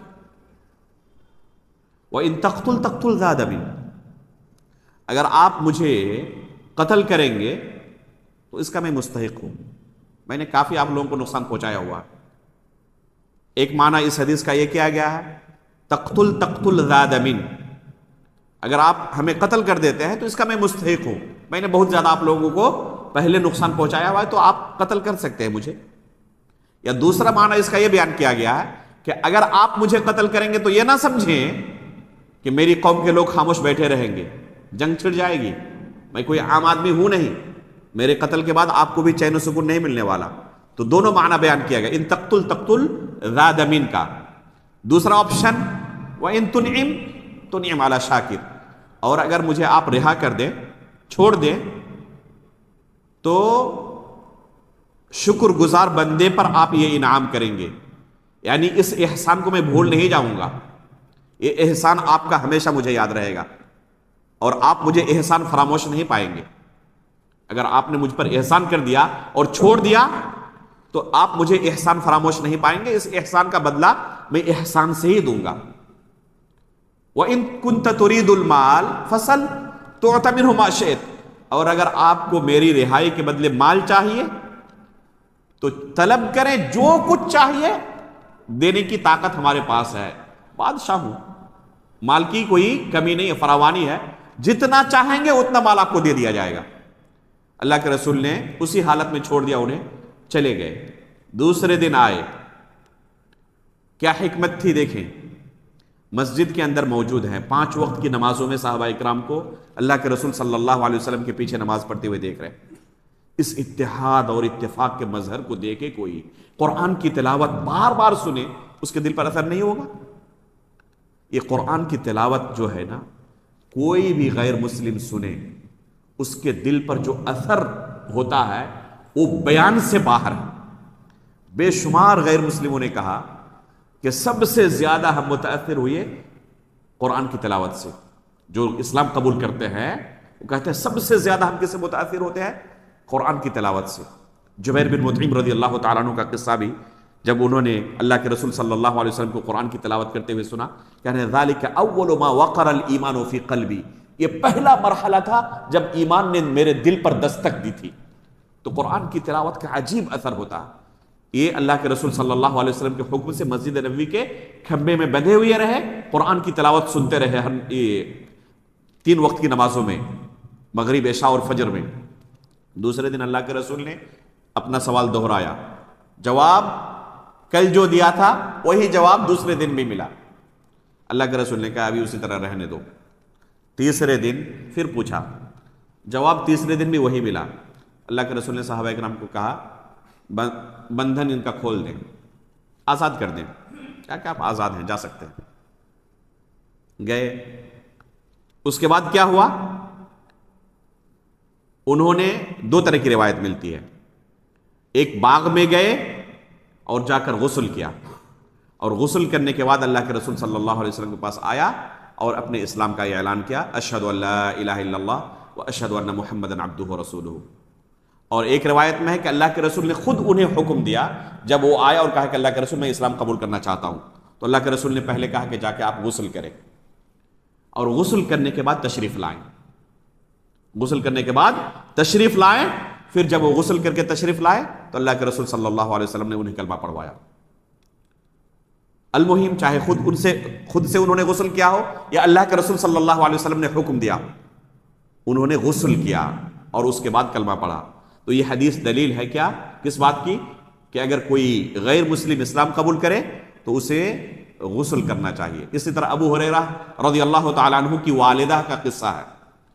ابو ہریرہ رضی اللہ تعالیٰ عنہ کی والدہ اللہ کے رسول صلی اللہ علیہ وسلم کو بہت برا بھلا کہتی تھی، اور ابو ہریرہ رضی اللہ تعالیٰ عنہ کا دل پھٹ جاتا تھا۔ ادھر والدہ اور ادھر اللہ کے رسول ہے، انتہائی کشمکش کی حالت میں رہتے اللہ کے رسول صلی اللہ علیہ وسلم سے ایک دن انہوں نے جا کر درخواست کی کہ اللہ کے رسول میری والدہ کے لیے دعا کر دیں، آپ کو ہمیشہ برا بھلا کہتی رہتی ہے، اللہ تعالیٰ میری والدہ کو ہدایت دے دے۔ اللہ کے رسول صلی اللہ علیہ وسلم نے ابو ہریرہ رضی اللہ تعالی عنہ کی والدہ کے لیے دعا کی، اللہم اہد لأم ابی ہریرہ، اے اللہ ابو ہریرہ کی والدہ کو تو ہدایت دے۔ وہاں سے نکلے، اپنے گھر گئے، دیکھتے ہیں کہ دروازہ بس ڈھکا ہوا ہے، پوری طرح سے بند نہیں ہے، تھوڑا سا حصہ کھلا ہوا ہے، بند ہے لیکن پوری طرح سے بند نہیں ہے، اور اندر سے پانی کے گرنے کی آواز آ رہی ہے جیسے کوئی غسل کر رہا ہو۔ اندر سے آواز آئی، جب احساس ہوا کہ ابو ہریرہ گھر کے اندر آنے والے ہیں، اندر سے آواز آئی ان کی والدہ کی کہ ابو ہریرہ باہر ہی رہنا، ابھی اندر داخل مت ہونا۔ ابو ہریرہ رضی اللہ عنہ باہر انتظار کرتے رہے، غسل سے فارغ ہوئی، کپڑا پہنی اور کہا کہ اندر آؤ۔ اندر آئے اور انہوں نے کہا اشہد ان لا الہ الا اللہ واشہد ان محمدا عبدہ ورسولہ۔ ابو ہریرہ فوراً بھاگے اللہ کے رسول کے پاس، کہا کہ اللہ کے رسول، اللہ رب العالمین نے آپ کی دعا قبول کر لی ہے۔ اور خوشی کے مارے ابو ہریرہ ہزاروں قطار رو رہے ہیں، یہ خوشی کے آنسو تھے۔ اس کے بعد کہا اللہ کے رسول آپ میرے لیے اور میری والدہ کے لیے کوئی دعا کر دیں۔ تو اللہ کے رسول صلی اللہ علیہ وسلم نے کیا دعا کی کہ اللہ مؤمنوں کے نزدیک ابو ہریرہ اور ان کی والدہ کو محبوب بنا دے، تمام مؤمنوں کے نزدیک ابو ہریرہ کو اور ان کی والدہ کو محبوب بنا دے۔ فرماتے ہیں ابو ہریرہ رضی اللہ تعالیٰ عنہ کہ کوئی بھی مؤمن ہوگا میرا نام سنے گا تو ضرور اس کے دل میں میرے تعلق سے اور میری والدہ کے تعلق سے محبت ضرور ہوگی۔ تو حقیقت میں ابو ہریرہ اور ان کی والدہ سے محبت ہونا ہمارے لیے سعادت کی بات ہے۔ حافظ ابن کثیر رحمہ اللہ لکھتے ہیں کہ دنیا کا قیامت تک جو بھی مومن ہوگا ابو ہریرہ اور ان کی والدہ کے بارے میں سنے گا تو ضرور اس کے دل میں محبت جاگے گی، کیونکہ اللہ کے رسول نے دعا کی ہے یہ۔ لیکن آپ دیکھیں پوری تاریخ اٹھا کر پائیں گے ہر زمانے میں کچھ بدبخت ایسے رہے ہیں جنہوں نے اس صحابی رسول کو برا بھلا کہا۔ ابو ہریرہ رضی اللہ تعالیٰ عنہ کو برا بھلا کہنا یہ اس زمانے سے لے کر آج تک چلا آ رہا ہے۔ امام ابن خزیمہ رحمہ اللہ نے، جن کی وفات 311 ہجری میں ہوئی ہے، 311 ہجری میں، ابن خزیمہ رحمہ اللہ کس زمانے کے محدث ہیں؟ امام نسائی، ابو داؤد، ترمذی، امام بخاری کا بھی زمانہ کہہ سکتے ہیں آپ، حالانکہ امام بخاری کی وفات 256 میں ہوئی ہے۔ تو اس زمانے میں امام ابن خزیمہ لکھتے ہیں کہ ابو ہریرہ سے دشمنی جانتے ہیں کن کی ہوگی؟ جتنے گمراہ فرقے تھے اس زمانے کے، تمام گمراہ فرقوں کا نام لیا اور کہا کہ ان تمام لوگوں کو ابو ہریرہ سے دشمنی ہوگی اور پریشانی ہوگی۔ کس وجہ سے؟ ان کی شخصیت کی وجہ سے نہیں، ان کی احادیث کی وجہ سے۔ ابو ہریرہ رضی اللہ تعالیٰ عنہ کی روایت کردہ حدیثیں ان تمام گمراہ فرقوں کے لیے ننگی تلوار ہیں، اس لیے ابو ہریرہ کے پیچھے پڑے رہتے ہیں کسی طرح ان کو مطعون کیا جائے تاکہ ان کی روایت کردہ حدیثوں سے چھٹی مل جائے۔ اس زمانے سے لے کر آج تک چلا آ رہا ہے۔ کچھ لوگ امت کے اندر ایسے آتے ہیں بدبخت قسم کے جو ابو ہریرہ رضی اللہ تعالیٰ عنہ کے پیچھے پڑے رہتے ہیں، اور سب سے آخر میں اگر کہا جائے جس نے بہت زیادہ بدبختی دکھائی وہ ہے سلمان ندوی۔ آپ لوگ جانتے ہی ہوں گے، سوشل میڈیا کے واسطے سے یہ چیزیں پہنچتی رہتی ہیں، یوٹیوب پر ان کے ویڈیوز موجود ہیں۔ کوئی سلیم القلب ان گالیوں کو اپنی زبان پر لا بھی نہیں سکتا جو اس بدبخت نے ابو ہریرہ رضی اللہ تعالیٰ عنہ کو گالیاں دی ہیں۔ ایسی گندی گندی گالیاں کہ کوئی زبان پر بھی شاید لانا گوارا نہ کرے۔ تو ابو ہریرہ رضی اللہ تعالیٰ عنہ کے اللہ کے رسول نے پہلے ہی دعا کی تھی، جو بھی مؤمن ہوگا سنے گا تو صرف محبت ہوگی دل میں، نفرت نہیں ہوگی۔ لیکن کچھ لوگ ہمیشہ پائے جاتے ہیں جن کے دل کو اللہ رب العالمین نے اسی طرح بنایا ہے۔ اللہ رب العالمین ہمارے دل کو ان صحابہ اکرام کے تعلق سے ہمیشہ محبت سے بھرا ہوا رکھے۔ تو یہ آخری چیز ہم نے کہا جس سے غسل واجب ہو جاتا ہے۔ ایک اور چیز ہے مختلف فی ہے، وہ ہے جمعہ کے دن غسل کرنا کیا ہے، واجب ہے یا مستحب ہے؟ اس بارے میں شدید اختلاف ہے علماء کے مابین۔ بعض علماء کہتے ہیں کہ واجب ہے اور بعض علماء کہتے ہیں مستحب ہے۔ احتیاط یہ ہے کہ آپ جمعہ کے دن غسل کرنا نہ چھوڑیں، حتی الامکان کوشش کریں کہ جمعہ کے دن ضرور غسل کریں، لیکن کبھی نہ کر سکیں کوئی حرج نہیں۔ مثلا آپ سفر میں ہیں یا سوئے ہوئے تھے، اچانک آپ کی نیند کھلی اور جمعہ کا وقت ہو چکا ہے، اب غسل کرنے جاتے ہیں تو جمعہ فوت ہونے کا ڈر ہے، کیا کریں گے؟ جمعہ چھوڑ دیں، بعد میں ظہر پڑھ لیں گے، پہلے غسل کریں؟ نہیں، اب جمعہ کے لیے آ جائیں، غسل چھوڑ دیں۔ عثمان غنی رضی اللہ تعالیٰ عنہ کے زمانے میں خود ہو چکا ہے یہ، بلکہ خود عثمان غنی رضی اللہ تعالیٰ عنہ سے یہ ہو چکا ہے۔ جب عمر فاروق رضی اللہ تعالیٰ عنہ کی خلافت کا دور تھا، وہ آئے مسجد میں تاخیر سے، تو عمر فاروق رضی اللہ تعالیٰ عنہ خطبے کے دوران ہی انہیں کہا کہ یہ کون سا وقت ہے آنے کا؟ خطبہ روک کر انہوں نے عثمان غنی رضی اللہ تعالیٰ عنہ کا محاسبہ کیا۔ تو ایک خطیب کو حق پہنچتا ہے، کسی کو کوئی غلط چیز کرتے ہوئے دیکھے تو اس کا محاسبہ کر سکتا ہے۔ فوراً پوچھا عثمان غنی سے، یہ کون سا وقت ہے آنے کا؟ اس وقت آپ اتنی تاخیر سے آ رہے ہیں جمعہ کے لیے؟ تو انہوں نے کیا کہا؟ انی شغلت فلم انقلب الی اہلی حتی سمعت التأذین، کام میں بڑا بزی ہو گیا تھا، مشغول ہو گیا تھا، اذان سن کر ہی واپس آیا ہوں اور آنے میں تاخیر ہو گئی، اور صرف وضو کر کے بھاگ آیا ہوں، غسل بھی نہیں کیا۔ تو عمر فاروق رضی اللہ تعالیٰ نے کیا کہا؟ وقد علمت ان رسول اللہ صلی اللہ علیہ وسلم کان یأمر بالغسل، صرف وضو کر کے آ گئے، آپ کو پتا ہے کہ اللہ کے رسول غسل بھی کرنے کا حکم دیتے تھے۔ یہ نہیں کہا کہ آپ صرف وضو کر کے آ چکے ہیں تو جائیں غسل کر کے آئیں، گرچہ جمعہ چھوٹ جائے، یہ حکم دیا عمر فاروق رضی اللہ تعالیٰ عنہ نے۔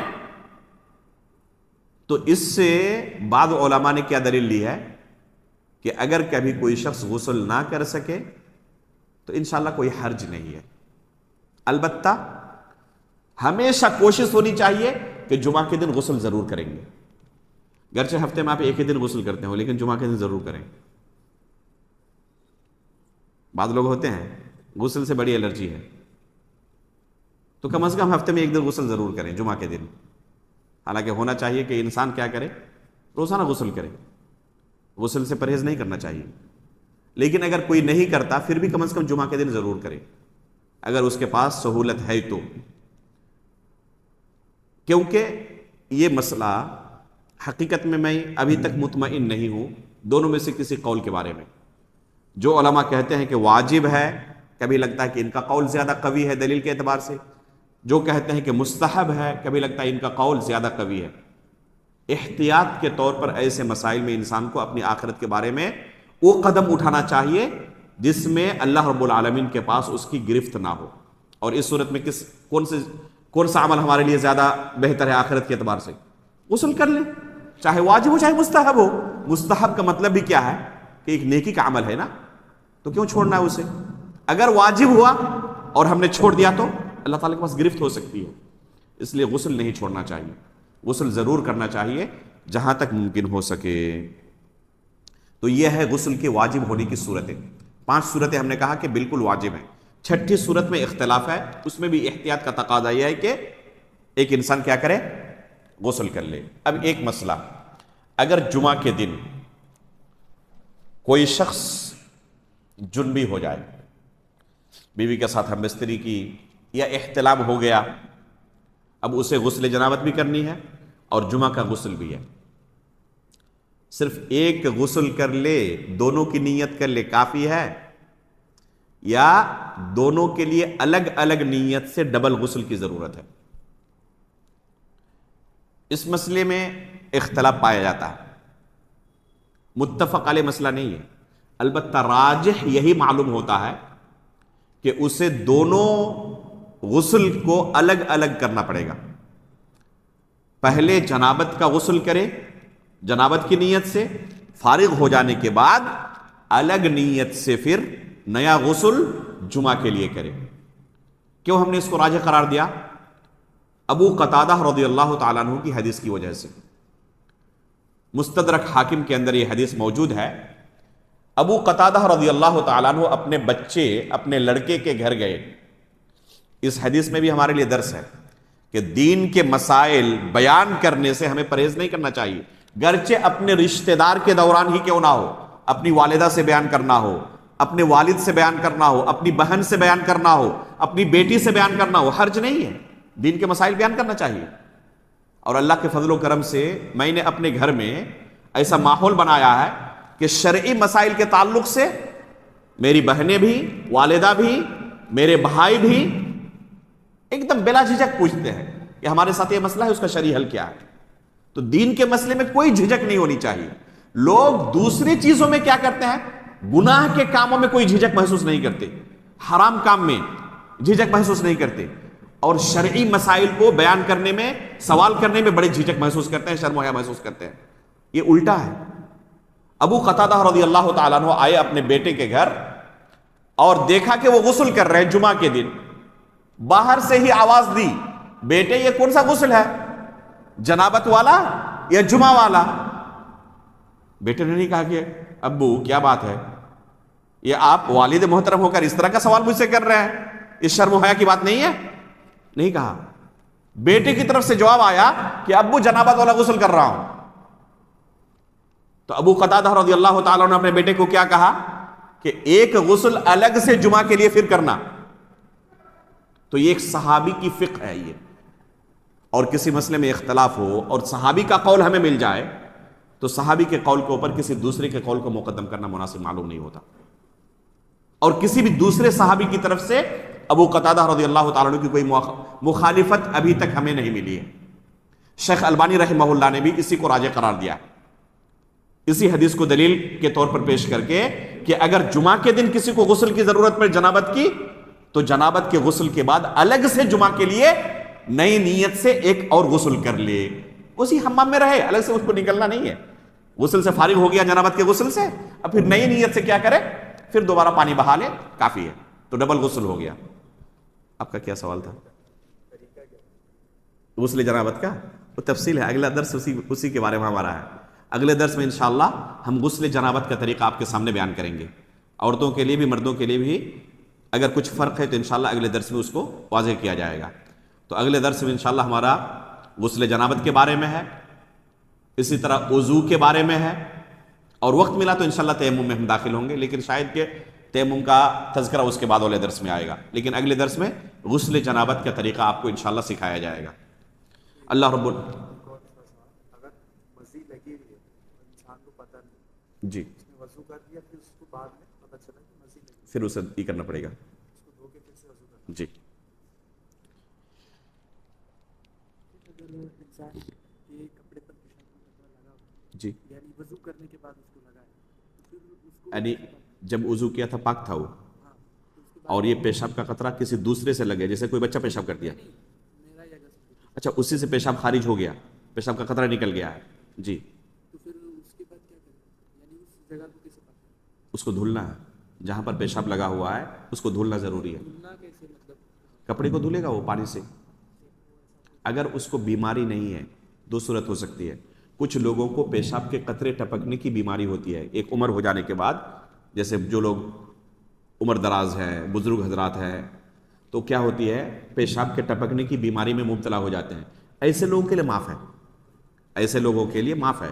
جو وضو کیا ہے انہوں نے بس نماز سے پہلے وضو کرے ایسے لوگ، اور پھر نماز پڑھیں، اس کے بعد پیشاب کے قطرے ٹپکتے رہیں، پھر بھی اس کی نماز درست ہے، اس کا وضو بھی درست ہے. لیکن کسی کے ساتھ بیماری نہ ہو، وضو کیا اور وضو کرنے کے بعد پیشاب کا قطرہ نکل گیا، ٹھیک ہے، تو اس صورت میں اسے دھلنا ضروری ہے کپڑے کو، اور جہاں پر بھی پیشاب لگا ہوا ہے پانی سے دھلنا ضروری ہے. دھلنا مطلب اگر جیسے ایسے کپڑے پر لگ گیا، یہ کپڑا ہے اس پر لگ گیا، جی جی کتنا پانی اس کے اوپر ڈالوں؟ بس اس سے پانی بہہ جائے، کافی ہے اتنا. اچھا یعنی اس کے اوپر میں پانی ڈال کر اس کو نچوڑ لوں، ہاں کافی ہے اتنا. ہے نا، مطلب مجھے پورا کپڑا دھونے کی نہیں پورا کپڑا دھونے کی ضرورت نہیں ہے. جہاں پر بس پیشاب لگا ہوا بس وہاں پر، جہاں پر پیشاب لگا ہے بس وہاں پر، چاہے جسم میں ہو چاہے کپڑے میں ہو، جہاں پیشاب لگا ہے وہاں پر. چونکہ پیشاب نکلا ہے نا، تو پیشاب نکلنا کیا ہے نواقض وضو میں سے ہے. بیان کریں گے کن کن چیزوں سے وضو ٹوٹ جاتا ہے. تو نواقض وضو میں سے پیشاب نکلنا ہے، تو اسے وضو بھی کرنا پڑے گا دوبارہ آپ. لیکن اگر پیشاب اس کا اپنا نہیں تھا، وضو کر کے آیا، بچے کو گود میں لیا اور بچے نے پیشاب کر دیا، تو اسے صرف کیا کرنا پڑے گا، اگر چھوٹا بچہ ہے تو، یا بچی مان لیں، ٹھیک ہے، بچی نے پیشاب کر دیا، گود میں لیا، بچی نے پیشاب کر دیا، اب اسے وضو دہرانے کی ضرورت نہیں ہے. جہاں پیشاب لگا ہے بس اس کو دھلنا کافی ہے، وضو دہرانے کی ضرورت نہیں، وضو اس کا صحیح سالم ہے. بعض دفعہ ایک مطلب کبھی ایسا ہوا کہ کتے کو جب کچھ کوئی کھانے کے لیے دے رہا تھا، جیسا وہ سائڈ سے گزرا چاٹ لیا اس کو ہاتھ کو، یا کھانے کے لیے دے تو ہاتھ چاٹ لیا اس کو پھر کیا کرنا ہے؟ اس کو دھلنا پڑے گا. وہی 7 بار ہونے سے نہیں، برتن کے لیے 7 مرتبہ آیا ہے، برتن کے لیے 7 مرتبہ آیا ہے. اللہ عالم. اس کے بارے میں احتیاط کا تو تقاضا یہی ہے، جراثیم بھی لگ سکتے ہیں تو اسے دھل لے، لیکن اللہ عالم دیکھنا پڑے گا کہ علماء کے فتاوے دوسری چیزوں کے بارے میں کیا ہے، ابھی نہیں کہہ سکتا. اگر دوسری چیز کو لگ جائے، کتا کپڑے کو یا جسم کو چاٹ لے، تو کیا اس کے لیے بھی 7 مرتبہ ہے؟ علماء کے فتاوے دیکھنے کے بعد ہی کچھ کہہ سکتے ہیں. اللہ عالم بالصواب. سبحانک اللہم و بحمدک اشہد ان لا الہ الا انت استغفرک و اتوب الیک.